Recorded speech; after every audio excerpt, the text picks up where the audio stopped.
Kaduutiin olleef naman zulmini qaama badiin olleen badiin dalagini dunyaan luftuu isin gaggabini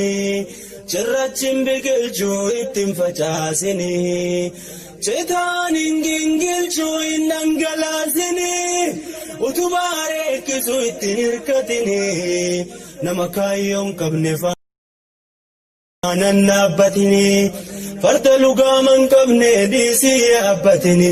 qalqalloo ganna kufuuteen baadhatini lakki yaa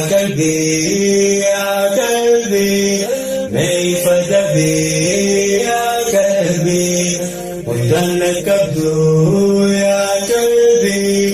obsi galqabii yaa qalbii kilaata rabbii yaa qalbii yaa qalbii lakki yaa qalbii waasalaan baatu yaa qalbii kumalee nabii yaa qalbii tasiif dhufteen ooltu deeytee jalaan baatu